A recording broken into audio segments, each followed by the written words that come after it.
जिस लड़का और लड़की का विवाह नहीं हो रहा, बहुत हताश हो गए, परेशान हो गए, विवाह संबंध जम ही नहीं रहा, किसी भी बुधवार के दिन तांबे के कलश में चने की दाल को भर लीजिए, किसी भी बुधवार, और तांबे के कलश में चने की दाल को भर लो, उसमें 2 गोल सुपारी रख लो, पूजन वाली सुपारी रखकर 2 सिक्के उसमें रख लो, पीले कपड़े से मुख बांध दो, उसका पूजन करो बुधवार के दिन भी, और गुरुवार के दिन उसका पूजन स्नान करने के बाद करना, पर घर में किसी से बात मत करना, मुख से शब्द मत बोलना, मुख झूठा मत करना।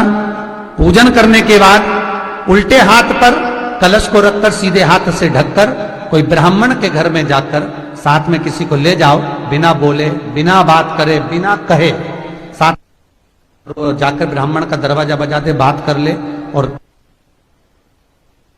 में कह जाओ, पर तुम्हें नहीं बोलना है। और वो कलश ब्राह्मण के अपनी कामना कर कर वो कलश का दान दे दिया जाए। महाराज ज्यादा से ज्यादा 4 महीना 3 महीने के अंदर विवाह संबंध पक्का हो जाता है। विवाह संबंध, चने की दाल का दान कुछ सहज नहीं है।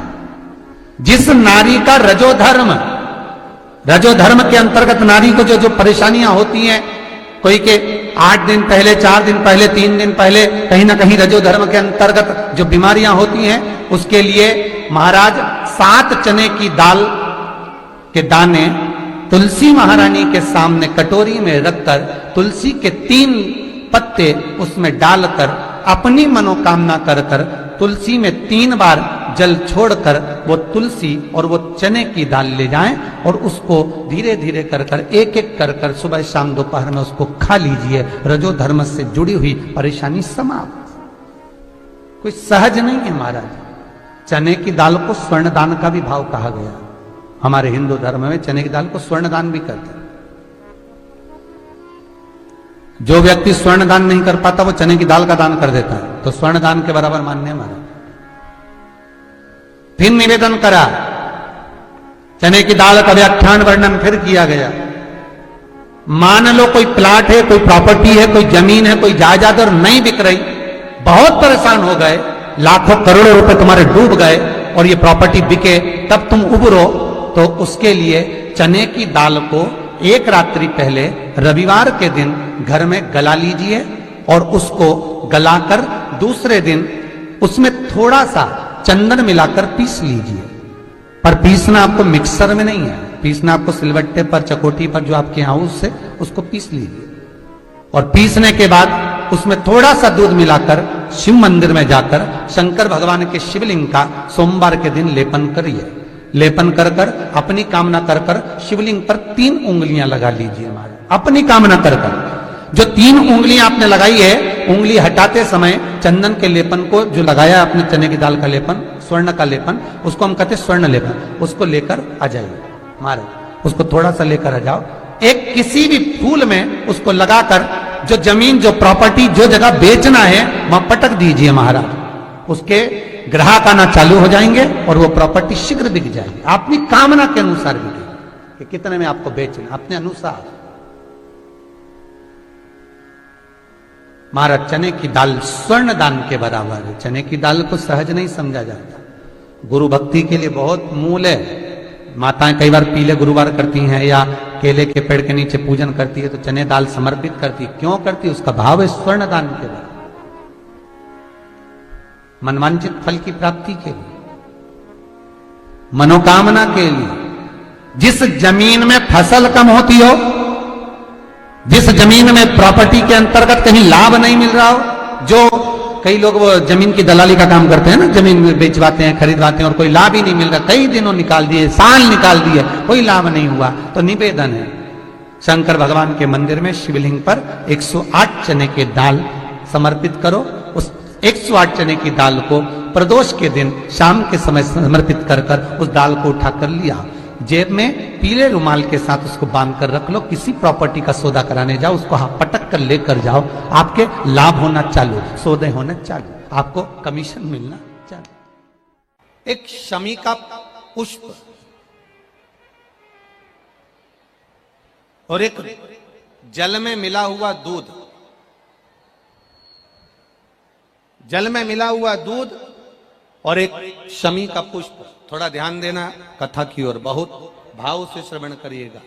एक जल में मिला हुआ दूध और एक शमी का पुष्प, ये दोनों महामृत्युंजय के जप के लिए, महामृत्युंजय अनुष्ठान के लिए, महामृत्युंजय मंत्र के लिए बड़े प्रबलता का कार्य करते, बड़े प्रबलता। ध्यान दीजिएगा, जब आपको लगे कि आपके परिवार में अगर कोई दुखी है, किसी को बहुत कष्ट आ गया, कोई बहुत ज्यादा कर्जे में लदालुम हो गया और उसने विचार करा कि मैं तो मर जाऊं तो अच्छा है, या मैं सुसाइड कर लूं तो अच्छा है, अब उनसे निवेदन रहेगा कि मरना मना नहीं, पर थोड़ा प्लान लेट बनाओ मरने का। हम ये नहीं कर रहे कि तुम मत मरो, पर थोड़ा प्लान लेट करो। आज मरने का विचार करा है तो थोड़ा सा 15 दिन रुक जाओ, फिर विचार करना 15 दिन बाद, 20 दिन बाद कि मरूं कि नहीं मरूं। पर एक कार्य जरूर कर कर देखना, रुद्राक्ष की माला से महामृत्युंजय मंत्र का जाप शंकर जी के मंदिर के सम्मुख में नंदीश्वर के पास में बैठकर शिव के सम्मुख को देखते हुए, शंकर के शिवलिंग को देखते हुए, शमी के पुष्प को अपने सामने रखकर एक बार महामृत्युंजय मंत्र का 108 बार जाप कर कर शमी का पुष्प उस पात्र में से, कटोरी में से उठाकर जाप पूरा होने के बाद शंकर को समर्पित करो। और शंकर को समर्पित कर कर फिर विचार करना, 15 दिन, 20 दिन, 1 महीना रुकना कि तुम्हें बाबा ने जो तुमने मांगा वो तुम्हें दिया कि नहीं दिया। उसके बाद विचार करना कि जाऊं कि ना जाऊं। मरो मरो सब कोई कहे, मर के देखे कोई, मरो तो ऐसा मरो कि फिर संसार सागर में जन्म ना होई। बार बार मरोगे फिर जन्मोगे, फिर मरोगे फिर जन्मोगे, फिर मरोगे फिर जन्मोगे। ऐसा मरण और जन्म से पीछा कैसे छूट जाए, उसका क्रम धारण करना है। आ गया टेंशन, ऐसा कोई संसार में नहीं जन्मा जिसके मस्तक पर टेंशन नहीं आया, कोई चिंता नहीं आई, कोई चिंता सम्मुख में नहीं पहुंची, ऐसा कोई जन्मा ही नहीं। आ गया थोड़ी परेशानी, आ गया थोड़ा कष्ट, एक शमी का पुष्प सम्मुख रखकर महामृत्युंजय मंत्र का अनुष्ठान कर कर, और यदि आप नहीं कर सकते हो, आपको लग रहा है कि मेरे दुख की घड़ी चल रही है, समस्या की घड़ी चल रही है, बहुत रोग चल रहा है, बहुत बीमारी चल रही है, बहुत कष्ट चल रहा है, उस समय पर आप अगर नहीं कर सकते हो तो जो आपके प्रिय, आपके स्नेही, आपसे मिलने वाले जो ब्राह्मण देवता, जो भू देवता हो, उनके चरणों में जाकर नमन कर कर, प्रार्थना कर कर, उनसे विनय कर कर कह सकते हो, महाराज जी बहुत टेंशन का जीवन चल रहा है, बहुत कष्टमय जिंदगी चल रही है, आप कृपा करो मेरे लिए एक बार महामृत्युंजय का अनुष्ठान शमी का पुष्प रख कर दीजिए। बाबा ब्राह्मण देवता, मुझे विश्वास है कि मेरा भोलेनाथ मेरा हाथ पकड़ लेगा और मुझे इस भवसागर से पार उतार देगा। एक शमी के पुष्प में वो बल होता है, एक शमी के पुष्प में वो भाव होता है, एक शमी के पुष्प में वो आनंद होता है कि महामृत्युंजय के अनुष्ठान का, महामृत्युंजय मंत्र के बल का एक आनंद सुख हमें तुरंत प्रदान कर देगा, तुरंत देगा। जैसे बेलपत्री के मध्य भाग, थोड़ा ध्यान दीजिएगा, ये बेलपत्र है और इस बेलपत्र के 2 पत्ती और ये 3 पत्ती का जहां पर मिलन हुआ है, फिर अच्छे से देख लीजिए, बेलपत्र की 2 पत्तियां, ये 3 पत्तियों का जहां बीच में मिलन हुआ है, उस 3 पत्ती के मिलन की जगह पर, केवल मिलन वाले स्थान पर चंदन लगाकर अगर हम 108 बार महामृत्युंजय मंत्र का स्मरण कर कर देवाधिदेव महादेव को समर्पित करते हैं तो मनवांछित फल की कामना हमारी तुरंत पूर्ण हो जाती है। वो महामृत्युंजय मंत्र हम तो यहां तक कहेंगे, यहां तक कहेंगे, यदि इन नेत्रों की रोशनी भी अगर कम हो रही है ना, आप चश्मा लगाओ, डॉक्टर को दिखाओ, दवाइयां लो, जांचें कराओ, डॉक्टर बोले ऑपरेशन का ऑपरेशन कराओ, क्योंकि हमने पहले भी कहा कि डॉक्टर शंकर का एक रूप होता है। हमने पहले भी कहा कि डॉक्टर शिव का एक रूप होता है। आप जांच कराइए, आप डॉक्टर को दिखाइए, और जब डॉक्टर को भी दिखाते हुए आपकी आंखों में अगर आराम ना लगे तो फिर किसी शिव मंदिर में शंकर का शिवलिंग हो, जलाधारी हो, और वो जलाधारी का पानी, शिवलिंग की जो जलाधारी होती है वो थोड़ी मोटी होती है। बोलो बोलो, देखा है आप लोगों ने कि नहीं देखा है? जिसपे ये शिवलिंग रखा रहता है, ये शिवलिंग जिसपे रखा है वो मोटा होता है कि ना? तो जलाधारी जो मोटी होती है ना चारों तरफ, तो शंकर पे चढ़ा हुआ जल इस जलाधारी में से जब यहाँ से बहकर आता है, उस स्थान पर अपनी हथेली का स्पर्श करिए, और स्पर्श कर कर शंकर के मंदिर में ही नेत्रों को लगाने का प्रयास करिए।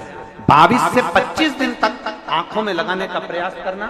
30वें दिन हमको पत्र लिखकर भेजना कि आपकी आंख की रोशनी बढ़ना प्रारंभ हुई कि नहीं, आपका चश्मे का नंबर ठीक हुआ कि नहीं। नेत्रों पर इस स्थान का महत्व है। ये गणेश और कार्तिकेय का स्थान, बीच में अशोक सुंदरी का स्थान, शिवलिंग, शंकर के ऊपर जो जल गिरता है, शंकर जी की 5 लड़कियां, जया, विषहरा, सामरीबारी, दौतली, देव, जिस पर शिवलिंग रखा है पार्वती जी का हस्तकमल, और ये जो भाग है जहां से जल नीचे गिर रहा है, ये 33 कोटि देवी देवताओं की जो धर्म पत्नियां हैं उनका स्थान होता है, जहां से ये जल नीचे की ओर आता है। उस स्थान पर अपनी हथेली का स्पर्श कर कर अपने नेत्रों पर लगाना प्रतिदिन प्रारंभ करो। 25 दिन के बाद बात करेंगे कि नेत्र की रोशनी बढ़ती है कि नहीं। जांच भी कराना, डॉक्टर को दिखाना भी कि हमारी नेत्र की रोशनी का कितना अंतर है, जरा देखकर बताओ। जरा देखिए,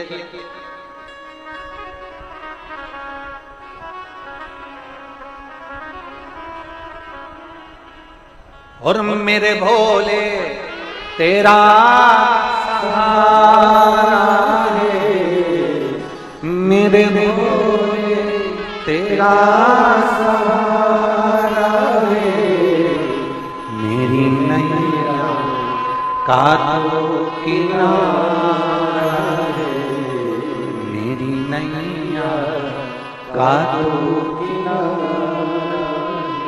इन नेत्रों पर लगाने का प्रयास। ब्रह्मचित शुभ शंकर का वो वरदानी भक्त, शनि महाराज ने अपनी दृष्टि दे दी, तकलीफ आई, दुख प्रारंभ हुआ, कष्ट आना प्रारंभ हुआ।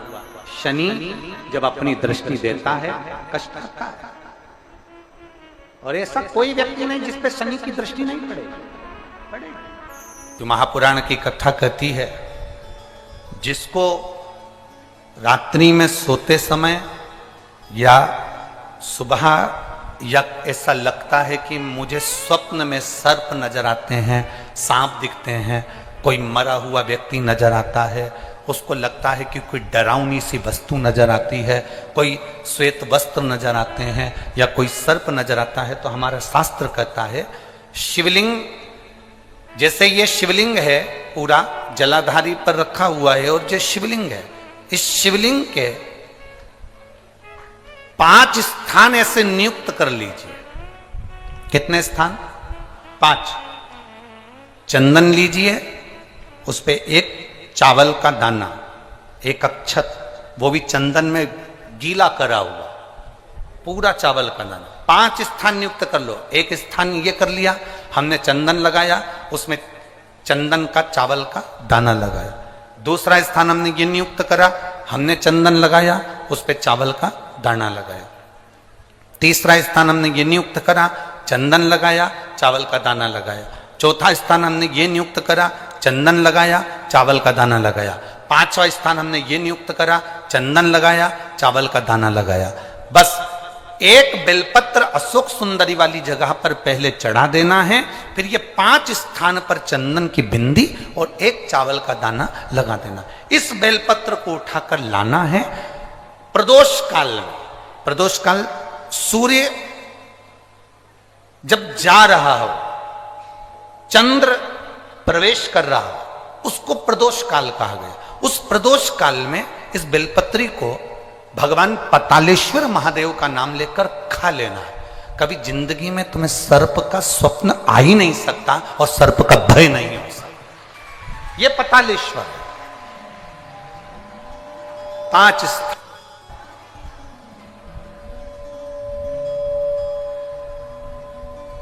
पांच स्थान नियुक्त करिए। समझ में आया है ना? 5 स्थान यदि हम नियुक्त करते हैं और 5 स्थान नियुक्त कर कर हम चंदन की बिंदी रखकर एक चंदन में भिड़ा हुआ चावल, चंदन में गीला किया हुआ चावल का एक दाना 5 स्थान पर यदि हम लगाकर एक बेलपत्र पहले समर्पित कर कर उसको लगाकर फिर हम उस बेलपत्र का प्रदोष काल के समय पर भगवान पतालेश्वर का स्मरण कर कर उसको पा लेते हैं तो हमें फिर स्वप्न में सर्प का भय नहीं रहता, हमें स्वप्न में सर्प दिखाई नहीं देता। फिर नहीं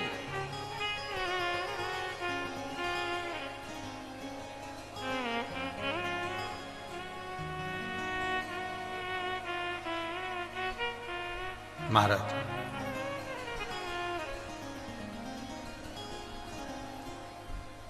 हम जितना शिव का स्मरण करते हैं उतना सुख प्राप्त। बोल पतालेश्वर महादेव की।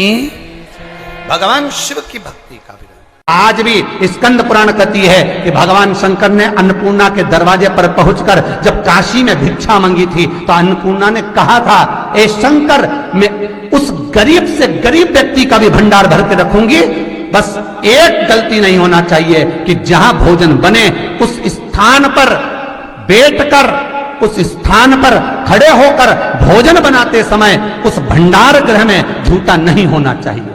तो मैं भर दूंगी भंडार।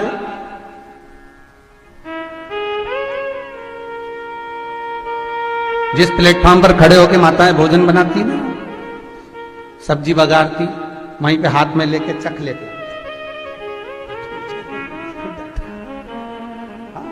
मई अरियो जगदम्बा, विचार तो करो। भले तुम भगवान को भोग नहीं लगा रही पर पति तो परमेश्वर है। भले तुम भगवान को भोग नहीं लगा रही पर पति तो परमेश्वर है। पति के लिए कहा परमेश्वर, मतलब भले भगवान की तुमने सेवा नहीं करी, भले अर्चना नहीं करी, भले पूजन नहीं करी, पर पति तो परमेश्वर है। सब में तो वही समाया है। घर में जो सास रहती है वो भी तो मां है, जो पिता रहता है वो भी तो बद्री नारायण है। महाराज फिर क्यों लिया चक्र?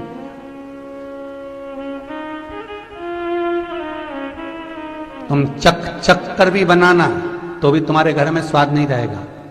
और जिस मंदिर में, आश्रम में, भंडारे में जब तक भगवान का भोग नहीं लगता तब तक चखा नहीं जाता, चाहे नमक डला ना डला, मिर्ची डली ना डली, शक्कर डली ना डली, भंडारे के भोजन में जो मिला दिया, आखिरी में फिर भगवान ने अगर पा लिया तब चखा गया कि अब भोजन में स्वाद है कि नहीं है।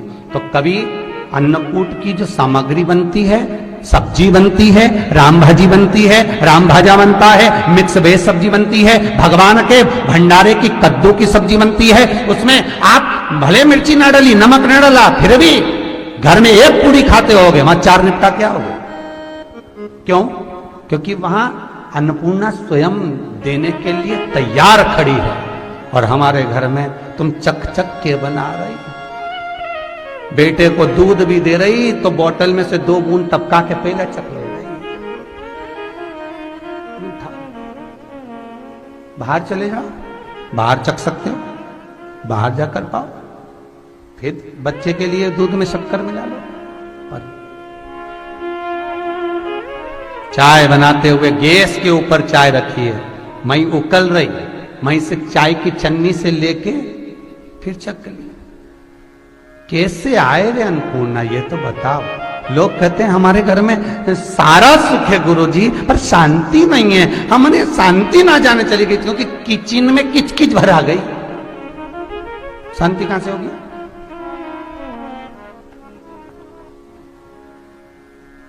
वहां इतना किचकच भरा हुआ है, प्रेम, करुणा, वात्सल्यता, स्नेह, समर्पण समाप्त हो।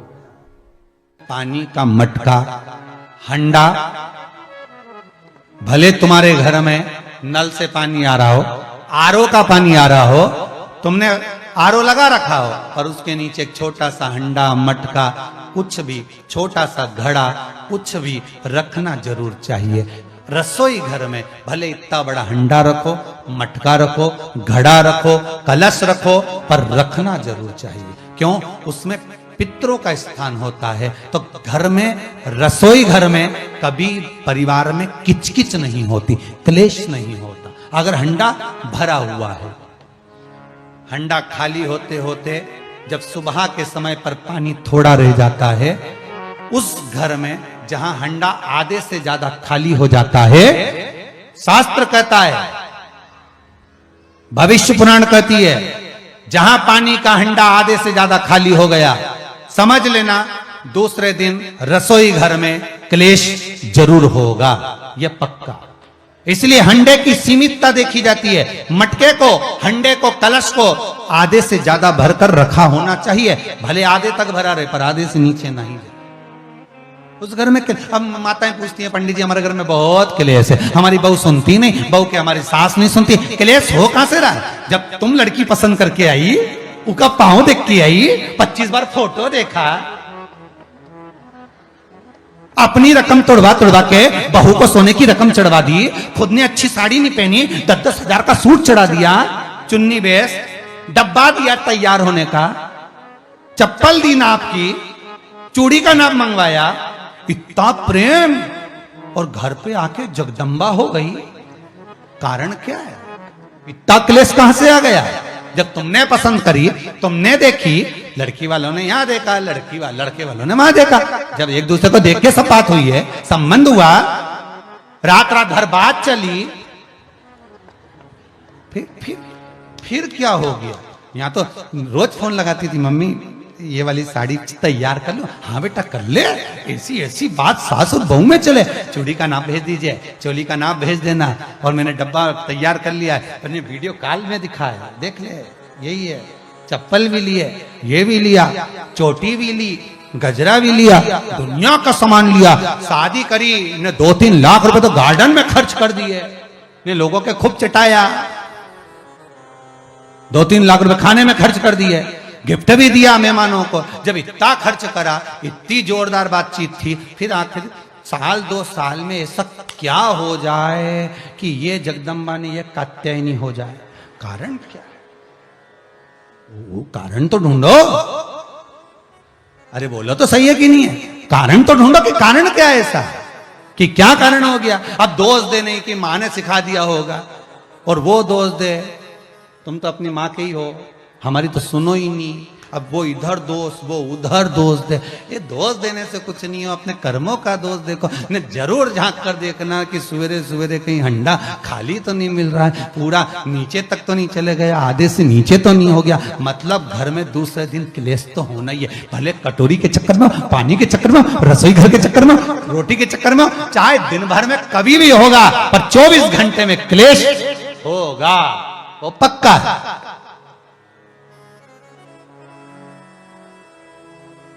थोड़ा भरा, क्यों भरकर रखा जाता है मटका? क्यों भरकर रखते हैं हंडा? क्यों कहा जाता है कि जिस समय वास्तु पूजन होता है, पितरों के लिए पूजन करी जाती है, तो हंडा भरा जाता है, नया कोरा मटका, नया हंडा वास्तु पूजन में भरा जाता है। क्यों? और जब पंडित जी सिर पे मंगवाते हैं, नारी भर कर लाती है, गृह प्रवेश होता है, भरा हुआ मटका, खाली नहीं, भरा। और जब भरवाते तो इतना भरवाते कि उसका पानी उंडेलना चाहिए, वास्तु पूजन का नियम है। जिस समय मटके को भरकर लेके आते हैं घर के अंदर, कलश भरकर लेके आते हैं, वास्तु प्रवेश करते हैं, गृह प्रवेश करते हैं, तो मटका इतना भरा जाता है, उसका पानी बाहर ढुलना चाहिए। और जब लेकर आए तो झलकता हुआ पानी होना चाहिए। नारियल रखे, आम का पत्ता रखे तो पानी गिरता रहे। पर माताएं तो अपने फैशन में नहीं, डेंटिंग पेंटिंग कराए तो पानी गिर जाए तो वही नाराज हो जाए। बेचारा पंडित जी की हालत खराब कर कि तुमने इतना पानी क्यों भरा, कम नहीं भर सकता था हमारा पूरा। ये तो परंतु शास्त्र रीति क्या कर रही है, भविष्य पुराण क्या कर रही है, हमारी शास्त्र क्या कर रहे हैं कि पानी भरा हुआ जब चलता है, झलकता चले, घर में जब प्रवेश करे तो भगवान से यही प्रार्थना रहती है कि लक्ष्मी ऐसी झलकती रहे, इतनी कृपा कर दे। पर लोग, पंडित जी भी कह दिया अच्छे कपड़े पहनी, बेचारी ने पिन मिन लगाई हो, बढ़िया जोरदार पल्लू मल्लू लिए, तो अब ये डब्बा मब्बा भर के तैयार कर डेंटिंग पेंटिंग कर, बाद जब पानी गिरे तो कहीं तो बेचार पंडित जी के थोड़ा खाली करो पंडित जी खाली करो। अब खाली करा, इतना भर दिया। अब वो मैंने आम का पत्ता नारियल सब धर दिया। अब ना झलके ना कुछ झलके, क्योंकि इसका अहंकार इतना झलके तो कलश की खाक झलके।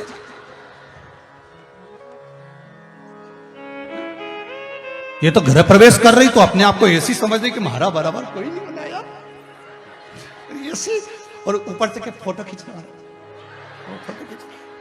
अभी इसका अहंकार इतना झलके तो कलश के खाक झलके। अब जो झलकना वो तो झलका ही नहीं, न झुमका झलका, और कहा मतलब का झलका है सो झलके सो।